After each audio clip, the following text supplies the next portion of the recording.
Hello friends, नमस्कार and welcome to Komal Lahta official.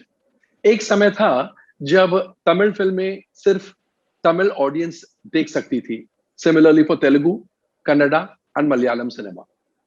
और फिर दौर आया इन साउथ लैंग्वेज फिल्मों को हिंदी में डब करने का। एंड देयरफॉर बूम, ये सारी फिल्में जो तमिल की फिल्में थी, तेलुगु, कन्नड़ा, मलयालम, ये सारी फिल्में हिंदी स्पीकिंग ऑडियंस के लिए भी पेश की गई in the language which they understood, यानी हिंदी में डब करके पेश की गई।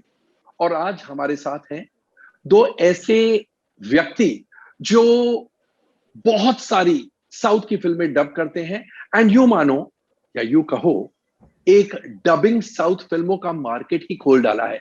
Let's welcome Manish Shah of Gold Mines Telefilms and Ramesh Vyas of Lakshmi Ganpati films. Manish ji और Ramesh ji, welcome to Komal Lahta official. Thank you Komal ji. Manish ji, मैं आपसे शुरू करता हूं। कैसे ये विचार आया आपके मन में कि ये साउथ की फिल्मों को डब करके एक नया मार्केट खुल सकता है? Somewhere in 2005 to 2009 हिंदी में जो मूवीज बन रही थी, they went more on to the family genre and comedy genre. Action movies were not there. जब एक्शन मूवीज नहीं थी तो साउथ में अच्छी एक्शन पिक्चर्स हो रही थी।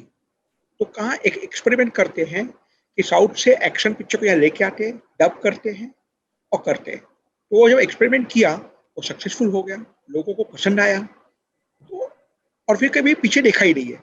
यानी 2005 में आपको ये ख्याल आया और तुरंत ये एक्सपेरिमेंट सक्सेसफुल हो गया? नहीं, 4-5 साल लगे पिक्चर्स को एक्सेप्ट करने को। मैंने पहली पिक्चर डब की 2007 में। तभी 2 पिक्चर आई थी। वो थी तेलुगु पिक्चर थी मास, हिंदी नाम था मेरी जंग वरमैन आर्मी। वो फर्स्ट टाइम सोनी पे आई और उसने 1+ की टीआरपी दी। जब उसकी टीआरपी वेडनेसडे को आई थी रात को 9 बजे, जबकि नॉर्मल पिक्चर टीआरपी देती थी 0.8 की। ये पिक्चर ने टीआरपी दी 1.2 की। नॉर्मल हिंदी पिक्चर से 50% ज्यादा। तो तब चैनल को कॉन्फिडेंस आया कि लेट्स ट्राई। तो फिर पहले 2 पिक्चर ट्राई की, फिर 4 ट्राई की, 6 ट्राई की, और बाय 2010 चैनल कन्विंस होने लगे कि ये पिक्चर चल सकती है। तो फिर उन्होंने एक सेपरेट सेक्शन ही खोल दिया of experts from their side, जो ये पिक्चर्स को एनालाइज करे और सिलेक्शन कर सके। So it has been a growth over a period of 5 years to get acceptance from the channels and the audience. फिर क्या हुआ, 2012 में YouTube आया in a big way. So we were the first company जिन्होंने ये pictures को YouTube पे डाल के उसका प्रीमियर करना चालू किया। फर्क ये था कि जब आप सैटेलाइट पे दिखा रहे हो तो तभी वो पिक्चर्स आएगी उसके टाइम पे, ऑडियंस को आके देखना पड़ेगा। जब YouTube पे गई, ऑडियंस ने अपने टाइम से देखना चालू कर दिया, तो वो पिक्चरों का एक्सेप्टेंस और बढ़ गया। और आज ऐसा है कि आप कोई बड़ी पिक्चर को अपलोड करो तो YouTube पे 24 आवर्स में 20 मिलियन व्यूज आते हैं। 20 million views in 24 hours. Oh my God. और एक महीने या 2 महीनों में कितने हो जाते हैं ये 20 मिलियन व्यूज? अराउंड 200 मिलियन तक पहुंच जाते हैं इन 2 मंथ्स। God. तो revenues from YouTube must be phenomenal. Phenomenal revenues मिलते होंगे। We are doing well. It's growing. Ramesh ji, आपने ये बिजनेस कब शुरू किया? ये डबिंग का मार्केट तो वैसे सालों पुराना है, लेकिन मैंने डबिंग चालू की, पहली फिल्म आई थी इंद्र द टाइगर, उसको देख के मुझे लगा कि ये वापस डबिंग का मार्केट शुरू हुआ है। और मैंने 2004 में एक तमिल फिल्म की थी, विजयकांत हीरो था, और फिल्म का हिंदी टाइटल है कर्तव्य, लाइन ऑन द ड्यूटी। उस फिल्म कर्तव्य, उस फिल्म को मैं जब लेके आया तब सैटेलाइट का मार्केट इतना बूम नहीं था और सैटेलाइट के लिए पिक्चर की कोई डिमांड नहीं होती थी। तब डिमांड होती थी थिएटर की और वीडियो की। वीडियो अच्छा चलता था, थिएटर अच्छा चलता था, बट सैटेलाइट की कोई एक्सपेक्टेशन ही नहीं थी कि सैटेलाइट में पिक्चर चलेगी नहीं चलेगी। तो हम सैटेलाइट का प्रपोजल देते थे तो लोग बोलते थे नहीं यार, सैटेलाइट में इसको नहीं देखेंगे कोई, ये सब लैंग्वेज है, ऐसे शक्लें है, वो है। बट एनीवे, धीरे धीरे वो चीज ट्रेंड चेंज हुआ। थिएटर में करीबन 8-10 साल थिएटर की भी बूम रही, वीडियो धीरे धीरे डाउन हुआ और धीरे धीरे सैटेलाइट अप हुआ। 2004 में इंद्र द टाइगर के बाद में फर्स्ट डबिंग पिक्चर लेके आने वाला मैं था, जो उसके बाद में डबिंग की मतलब एक एक ट्रेलर शुरू होता रहा और डबिंग का मार्केट ग्रोथ होता रहा। और इसके फिर तो मतलब जैसे मनीष जी है, अनीश देव है, काफी लोग आ गए फिल्म ट्रेड में और चैनल को पिक्चर जाने लगी, चैनल में रेटिंग आने लगी। और पहले धीरे तेलुगु था, तेलुगु के बाद तमिल था, तमिल के बाद कन्नड़ा हुआ, और नाउ आई थिंक सो अब थोड़ा बेटर मलयालम भी हो रहा है। तो मतलब हर तरह से दूसरा साउथ में कंटेंट मिलता है, नॉट एक्शन के हिसाब से ले लो आप, कंटेंट के हिसाब से ले लो, हर चीज प्रोडक्शन वैल्यू रहती है। तो वो थोड़ा पब्लिक में कैसा लगा कि कुछ चीज नहीं आती है और चैनल में टीआरपी अच्छी आने लगी, तो चैनल को लगा कि ये चीज अच्छी है और अपना नॉर्थ से बेटर आ रहा है साउथ में कंटेंट, तो उसमें मार्केट में और बूम हुई इसकी। तो रमेश जी, किस प्रकार की ऑडियंस होती है इन साउथ की डब्ड हिंदी फिल्मों के लिए, जो हिंदी में डब होती है उनके लिए? ऑडियंस सब हर जगह पे है, बट ये ज्यादा बी और सी में बहुत ज्यादा है। ये आज आप गांव में वगैरह जाओगे तो बी और सी क्लास सेंटर में बहुत ज्यादा है, बट अब तो डब हर जगह है। अब तो आज डब के प्रीमियर होते हैं, चाहे कोई भी चैनल में, तो एक बड़े लेवल में प्रीमियर होते हैं, लाइक दैट प्राइस। आज आप कोई पिक्चर 5 करोड़ के 25 करोड़ के, उसके हिसाब से प्रीमियर होते हैं और प्रीमियर के हिसाब से टीआरपी आती है, टीआरपी आती है, डेफिनेटली चैनल के अंदर एक रिक्वायरमेंट बढ़ती है कि भाई चलो इसमें बाइंग किया जाए, इसको आगे बढ़ाया जाए। तो वो चीजें हो गई। अभी अनफॉर्चुनेटली एक मार्केट लास्ट ईयर और खुला है डबिंग का, साउथ टू साउथ, मतलब सर तेलुगु से कन्नड़ा, तेलुगु से मलयालम, मलयालम से तमिल, वो एक और मार्केट खुला है। हमने काफी वो भी बाइंग की है। अभी देखते हैं, हमारी होप है कि वो मार्केट भी 2-3 साल में बहुत ग्रोथ होगा। अच्छा अच्छा, मनीष जी आपसे हाँ। जानना चाहूंगा कि इस प्रकार की जो डब फिल्में होती है, जो हिंदी में डब होती है साउथ लैंग्वेजेस से, तो हाईएस्ट प्राइस किस प्रकार की होती है, किस लेवल की होती है सैटेलाइट प्राइस? देखो, इसमें अगर हम पिक्चर देखें ट्रिपल आर जैसी, वो तो 65-70 करोड़ में जाएगी। नहीं नहीं नहीं नहीं, ट्रिपल आर तो प्रोड्यूसर खुद डब करने वाला है। मैं उन फिल्मों की बात कर रहा हूं जिनको आप जैसे लोग, आप या रमेश जी या अनीश देव, ऐसे लोग अक्वायर करके डब करके फिर सैटेलाइट राइट्स बेचते हैं, not original producer. Around 18-20 crore में जा रही है हाईएस्ट प्राइस पिक्चर्स। अच्छा, रमेश जी सही है ये फिगर? आप भी एग्री करते हैं? बड़ी फिल्मों का रेंज है 18, 20, 22, एनीथिंग इज पॉसिबल, करेक्ट है।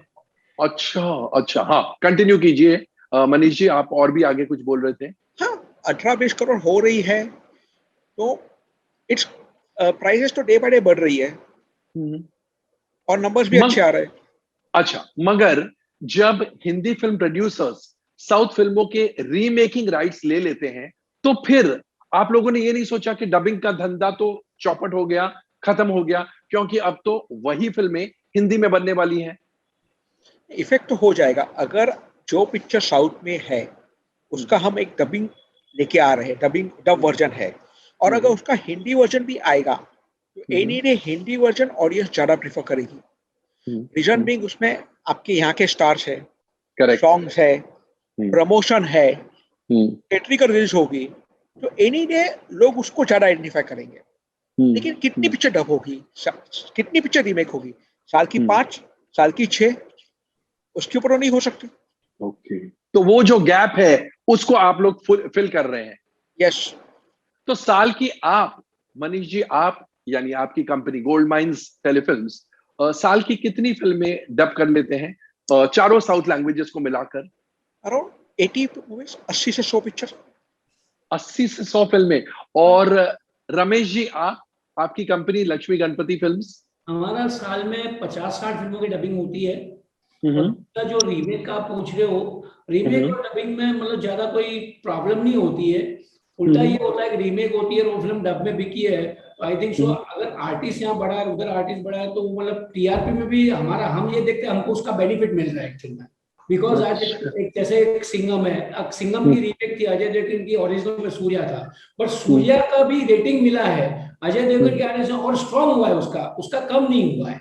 अच्छा, तो कभी कभी रीमेक जो होती है उससे ओरिजिनल को भी फायदा मिलता है? फायदा मिलता है, yes. I don't agree with this, I don't agree. हाँ हाँ हाँ। Komal ji, I am very clear the moment original आती है हिंदी में, डबिंग की वैल्यू खत्म हो जाती है. Let's look at the first example. पहली पिक्चर राउडी राठौड़, करेक्ट. उसकी ओरिजिनल पिक्चर थी विक्रमाकुडु, जो Correct. पिक्चर में रवि तेजा था और राजा मौली सर ने डायरेक्शन की थी.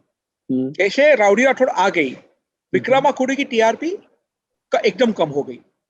It went down. Second example जो रमेश जी ने कहा, जो सिंघम फर्स्ट वर्जन है सूर्या का, वो मेरे पास है.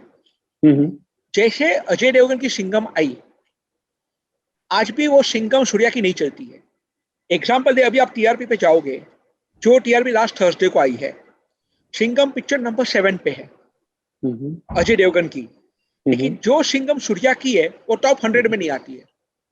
तो जैसे हिंदी पिक्चर आती है, साउथ की पिक्चर की वैल्यू कम हो जाती है. ये मेरा ओपिनियन है and it is backed by figures of TRPs.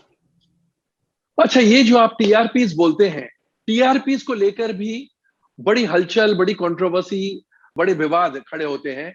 कुछ लोग बोलते हैं ये टीआरपीज बहुत सैंपल साइज छोटा है, इसलिए इन पर यकीन नहीं किया जा सकता है. आपका क्या सोचना है? Sample size day by day बढ़ रहा है.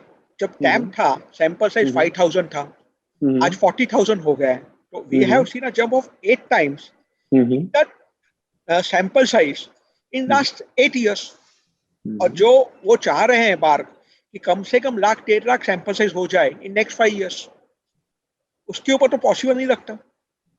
अब ये देखिए, प्रॉब्लम तो है, सैंपल साइज छोटा है, but you have to go with, और कोई मेजरमेंट का रास्ता भी नहीं है. और क्या रास्ता है जिसे हम मेजरमेंट कर सके आज? तो this is the best option available as of now. This is the best option. Ramesh ji, आप लोग जब फिल्म खरीदने जाते हैं, सैटेलाइट चैनल्स आपको कितना पैसा देते हैं वो तो आपने बताया. अब परचेजिंग प्राइस आप लोगों की किस लेवल तक पहुंच चुकी है? Depend on the movie, depend on the artist, of course, depend on the banner, हर चीज होती है. हाँ, मगर हाई लेवल प्राइस क्या कहेंगे? हाई लेवल प्राइस आज की तारीख में तो 20-25 करोड़ बड़े आर्टिस्टों को पहुंच चुकी है. आगे का पता नहीं है. कंपटीशन क्या है, हमारे ट्रेडर के वजह से ये कंपटीशन जो हुआ है, उससे ट्रेडर को फायदा भी हुआ है और नुकसान भी हुआ है. फायदा ये हुआ है कि एक हीरो को वैल्यू मिली है साउथ में, कि भैया साउथ में प्लान बनता है कि डबिंग का मार्केट इस लेवल में है, तो हीरो की प्लानिंग रखती है. बोलते ना कंपटीशन हीरो की, मेरी फिल्म इससे बेटर जाए, मेरी फिल्म उससे बेटर जाए, वो वाली बातें चालू हो गई अभी. बड़े हीरो के बीच में आज कोई मतलब कोई बोल नहीं सकते हो. आज क्लास पिक्चर अगर 18 करोड़ बिके तो अगली पिक्चर 20 में बिक जाए, 25 में बिक जाए, 22 में बिक जाए, कोई कुछ भी हो सकता है. बट वो बड़े हीरो का आज कोई रहा नहीं है कि इसका अगला क्या होगा. लाइक दैट कंपटीशन इतना हो गया बड़े हीरो को लेके कि आज अंडर प्रोडक्शन या पिक्चर बिक रही है. मतलब फिल्म का अनाउंसमेंट होता है, वो साउथ की ओरिजिनल बिकती है नहीं बिकती है, लेकिन साउथ की डब होकर इमीडिएटली क्लोज हो जाती है और कंपटीशन में क्लोज होती है. और नुकसान क्या हुआ? नुकसान ये होता है कि कंपटीशन के अंदर अपने को बिफोर जो बाइंग करनी पड़ती है, उसका फायदा प्रोड्यूसर को मिलता है, बट अपने को अनफॉर्चुनेटली वो नुकसान ही है कि प्राइस हम लोग ही बढ़ा रहे. सिंपल बात है. आज हमारा कंपटीशन होता है, हमको लगता है कि अरे उसने ले लेंगे तो इसका ऑफर ये चला जाएगा, उसका ऑफर ये चला जाएगा, तो वो तो नुकसान तो हमारा ही है. बट ये चीज हमारे भी ट्रेडर में ले लो, किसी में ले लो, हमको समझ में नहीं आती, because it not for me. हर एक को ये मालूम है कि ये चीज हो रही है. आज अनाउंसमेंट होता है, पिक्चर का मुहूर्त हुआ, पिक्चर का क्या है, कब शेड्यूल है, वो बात की कहानी. बस पिक्चर बड़ा हीरो है, क्लोज करो, उसका फायदा वहां के हीरो को मिल रहा है और हीरो को अच्छे फायदे मिल रहे हैं उसमें. या लास्ट पिक्चर का क्या बिकी है उसके कोई कंपेयरिंग नहीं है. बस अगले प्रोडक्ट का ये वैल्यू है, हमको ये प्राइस चाहिए. That's all. मनीष जी, कौन कौन से चैनल्स हैं जो आप लोगों की डब्ड फिल्में, साउथ की डब्ड फिल्में खरीदते हैं? टेलीकास्टिंग राइट्स सोनी है, कलर्स है, स्टार है, जी है, बिफोर यू है, सब खरीदते हैं. ऐसा एक भी चैनल नहीं है इंडिया में जो नहीं खरीदता हिंदी में. Who is the most excited buyer? सबसे ज्यादा बाइंग कौन करता है इन 5 चैनल्स में से? या सबसे ज्यादा प्राइस देने के लिए कौन उतावला होता है? कौन सा चैनल? ऐसा कुछ नहीं है. हर एक चैनल की अपने बजट्स है, हर एक चैनल का अपना एक पर्टिकुलर वे ऑफ प्लानिंग है कि कौन से टाइप की पिक्चर चाहिए, क्या चाहिए, तो वो उसके हिसाब से बाइंग करते हैं. तो आप जरा इस पर रोशनी डाल सकते हैं कि जी किस प्रकार की फिल्में खरीदने में इंटरेस्टेड रहता है? सोनी कौन सी, बी4 यू कौन सी? Broadly of course. देखिए, सोनी है, सोनी को बड़ी पिक्चरें चाहिए, एक्शन पिक्चर चाहिए, कंटेंट ड्रिवन पिक्चर चाहिए। जी है, जी को नॉर्मली बड़ी पिक्चर प्रेफर करते हैं। हर एक चैनल पे पर्टिकुलर हीरोज जो है वो ज्यादा अच्छा वर्क करते हैं, ऑडियंस उनसे आइडेंटिफाई करती है, तो चैनल वो हीरोज के पीछे जाते हैं जो उनके चैनल पे काम कर रहे हैं। स्टार है, स्टार के जितनी रजनीकांत की पिक्चर है, मैक्सिमम पिक्चर रजनीकांत की स्टार के पास है, तो स्टार वो प्रिफर कर रहा है। कलर्स है, तो आज बेलमकुंडा श्रीनिवास है, उसकी मैक्सिमम पिक्चर कलर्स के पास है। तो हर एक स्टार की अपनी अपनी चॉइसेस है। रमेश जी, आप अगर ये बता सके कि चैनल्स में भी, जैसे आपने कहा कि हम परचेजर्स में कट थ्रोट कंपटीशन है, वैसे चैनल्स में भी कभी कभी कट थ्रोट कंपटीशन हो जाता है? कंपटीशन नहीं है कोई। चैनल का हर एक का एक अपना अपना टारगेट है, हर एक का एक अपना थॉट है कि उनकी बाइंग किसी को किस हीरो की ज्यादा टीआरपी आती है उसको प्रेफर करते हैं। उसमें वो कंपटीशन की बात नहीं है। जैसे मनीष जी बता रहे हैं, हर एक की अपनी एक टारगेट रहती है, स्टार की अपनी एक टारगेट है, कलर की एक टारगेट है, मतलब कि इनको कंटेंट क्या है, हर एक की अपनी टीम है, हर एक का अपना बजट है, उसमें इतना कोई कंपटीशन वाली बात नहीं है। और रमेश जी, इस बात पर भी रोशनी डालिए कि ये जो साउथ की डबिंग इंडस्ट्री है उसकी टोटल वैल्यूएशन कितनी है, यानी सालाना ये डबिंग इंडस्ट्री का टर्नओवर कितना होता है लगभग, अप्रोक्सीमेटली? अप्रोक्सीमेटली क्या बताऊं मैं आपको, उस लेवल में डबिंग का ग्रोथ जो हुआ है, आई थिंक सो 1000 प्लस तो कंफर्म है। अब वो 1000 पर 1500 हो या 1200 हो, 1000 प्लस तो कंफर्म है आज की तारीख में। जो 1000 crore plus? Plus, yes, 100%। Manish ji, आप इस फिगर से एग्री करते हैं? हाँ, मे भी उसके आसपास होना चाहिए, 700-800 होना चाहिए मेरे हिसाब से, 700-800। और फिल्में कितनी हो जाती है? आप सारे जो ट्रेडर्स हैं डबिंग वाले, उन सब की फिल्मों को मिलाकर फिल्में कितनी हो जाती है साल में? सारे लैंग्वेजेस, चारों लैंग्वेजेस में? मतलब 400। आप पूछ रहे हो हिंदी के लिए ना? हाँ, हिंदी में कितनी, ये 4 साउथ की भाषा की कितनी फिल्में हिंदी में डब होती है? साल में आई थिंक सो 400 फिल्मों के आसपास डब होती है। 400 फिल्में डब होती है, और इन 400 फिल्मों का वैल्यूएशन जो टर्नओवर होता है वो 800 to 1000 करोड़ होता है। Yes yes, 100%। वाओ। और तमिल, तेलुगु, कन्नड़ा और मलयालम, सबसे बड़ा मार्केट तेलुगु फिल्मों का है, तमिल फिल्मों का है, किसका है? नंबर 1 में तेलुगु है। हाँ। उसके बाद तमिल है। हाँ। नाउ अभी काफी ग्रोथ कर रहा है कन्नड़ा। और अब मतलब मेरी थिंकिंग है आने वाले 1-1.5 साल 2 साल में मलयालम में काफी ग्रोथ हो जाएगा। अच्छा, ऐसा क्यों? हाँ। ऐसा क्यों है, क्या है कि प्राइस वाइज जाते हैं तो तेलुगु आज बहुत हाई प्राइस है। तेलुगु और तमिल ऑलमोस्ट 80-90% के लेवल में डिफरेंस है, लंबा डिफरेंस नहीं है। अब उस लेवल के 60-70% पहुंच रहा है कन्नड़ा मार्केट। तो मलयालम काफी पीछे था। मलयालम में कंटेंट अच्छे आते हैं, बट मलयालम की मेकिंग थोड़ी अभी स्टाइलिश बन रही है। तो मेरी ऐसी फीलिंग है कि अगले आने वाले 1-2 साल के अंदर मलयालम भी ऑलमोस्ट अपना 5-10% ग्रोथ करेगा। अच्छा, आप दोनों से जानना चाहूंगा, आप लोग फिल्में देखकर उसके डबिंग राइट्स खरीदते हैं या अनाउंसमेंट पर ही खरीद लेते हैं, इसलिए देखने का सवाल ही नहीं? नॉर्मली मैक्सिमम पिक्चर अनाउंसमेंट पे बाय होती है, तो देखने का सवाल आता ही नहीं है। मैक्सिमम आपको प्रोड्यूसर आएगा, एक स्टोरी का नरेशन देगा, आप डायरेक्टर से डिस्कस करोगे और आप एक कॉल ले लोगे, depending on the background of the producer, director का स्टैंडिंग क्या है, हीरो की क्या परफॉर्मेंस है।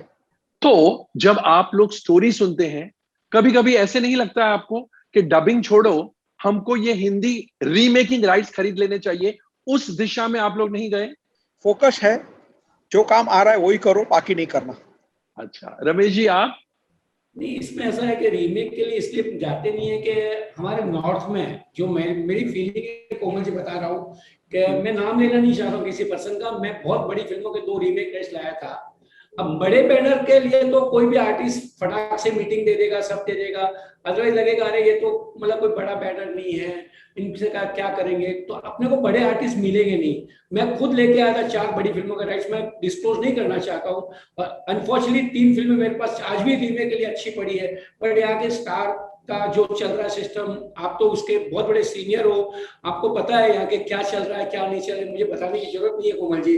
तो दैट्स वाई रीमेक पे हम फोकस इतना नहीं करते हैं। अभी मैं खुद अभी प्रोजेक्ट लिया लास्ट 15 दिन पहले, एक मलयालम फिल्म का मैंने डबिंग रीमेक सब लिया as a content wise very strong. But मुझे नहीं पता वो रीमेक में बिकेगी या नहीं बिकेगी, बट यही कोई बड़ा बैनर लेके आएगा तो डेफिनेटली वो बिकेगी। अभी काइंड ऑफ से आपको बोनी जी पिक्चर लेके आया वन, ये टोटल रीमेक राइट्स लिया वन का, और वन का डबिंग राइट्स मेरे पास है। और मुझे पिक्चर अप्रोच भी हुई थी, बट मुझे नहीं लगा कि मैं लूं, it's a very good content, but मैं वो रीमेक कर नहीं पाऊंगा तो मैं क्यों मेरे मनी ब्लॉक करूं। That's why I will not take the movie. और अब बोनी कपूर ने वन के रीमेकिंग राइट्स खरीद लिए, तो आपकी कोशिश होगी कि वन का डब्ड हिंदी वर्जन जितना जल्दी हो सके रिलीज हो जाए, ताकि वन रीमेक होके हिंदी में ना आ जाए उससे पहले। ऐसे कोई फर्क नहीं है, डबिंग वाला डबिंग का काम करेगा, रीमेक रीमेक का काम है। बोनी जी पिक्चर बनाएंगे, साल भर जाएगा, मेरी तो मूवी अभी टेलीकास्ट होने के 2-4 महीने में, तो उससे मुझे कोई फर्क नहीं पड़ेगा। वो टेंशन नहीं रहता है। नहीं, बिल्कुल नहीं सर। और फाइनली कितने प्लेयर्स हैं आप लोगों की तरह? आप तो 2 हैं लीडिंग प्लेयर्स, और कितने प्लेयर्स हैं इस एरिना में, इस मार्केट में? प्लेयर काफी प्लेयर है, मनीषी सबसे बड़े प्लेयर है, उसके बाद में अनीश देव है, हमें काफी प्लेयर है। और मैंने बताया जैसे अभी मनीषी ने एक बात बोली कि कंटेंट सुनने का करने का, क्योंकि सुनने करने पिक्चर का प्रोडक्शन तो अनाउंस होने से पहले तो वो तो यहाँ के ट्रेडर पहुंचते हैं, भाई हमारे को फिल्म कितने में क्लोज करो, तो वो तो उनको जरूरत ही नहीं है ना कि मतलब पिक्चर मेरा पिक्चर दिखानी है करनी, वो जरूरत ही नहीं पड़ती है उनको, because like that competition is there. और मनीष जी, कोई पार्टिंग वर्ड्स, कोई बात कहना चाहेंगे आप हमारे दर्शकों को? यही है कि this industry is there to grow, it's going to get bigger and bigger. अच्छा, अभी भी बहुत बढ़ेगी? यस।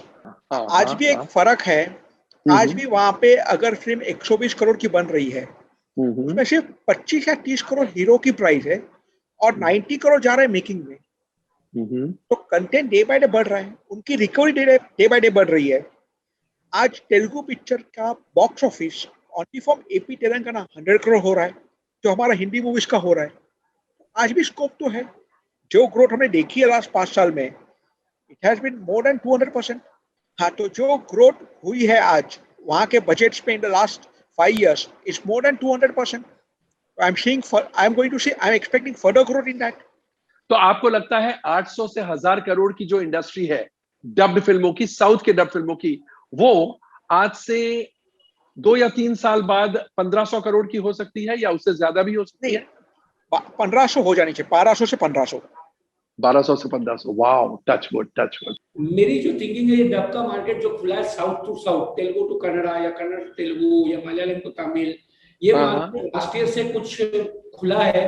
मेरी फीलिंग है कि आने वाले 2 या 3 साल में ये मार्केट भी बहुत काफी मतलब ग्रोथ करेगा ये। बिकॉज क्या है कि अभी लोगों को लगा है कि मतलब ऐसा है जैसे बड़े बड़े हीरो, प्रभास हो गया, एनटीआर हो गया या महेश बाबू हो गया, तो आज जो प्राइस में मिल रहे हैं, तो हमको, मैंने भी जब बाइंग की थी, हमने लास्ट ईयर लॉकडाउन में करीबन 100 टाइटल्स बाइंग किए हैं साउथ टू साउथ, और हमको ये फील हो रहा है कि हमने अभी जो ग्रोथ देख रहे हैं, मुझे ऐसा लग रहा है कि आने वाले 3 साल में काफी ग्रोथ होगा। ओह वाओ, यानी इस इंडस्ट्री का फ्यूचर बहुत ज्यादा उज्जवल है। 100%। चलिए, थैंक यू। शायद 1-2 साल बाद वापस हम आप दोनों को आमंत्रित करेंगे इस शो पर, जब मनीष शाह साहब और रमेश व्यास जी, आप दोनों और भी बड़े प्रोड्यूसर्स या बड़े डबिंग राइट्स होल्डर्स बन जाएंगे। Thank you so much for joining us. शुक्रिया। Thank you. तो दोस्तों, कैसा लगा हमारा ये वीडियो? कमेंट सेक्शन में जाकर अपने कमेंट जरूर पोस्ट कीजिएगा, एंड हमें ये भी बताइएगा कि और किस प्रकार की वीडियोस आप देखना चाहेंगे इस चैनल पर। थैंक यू, शुक्रिया।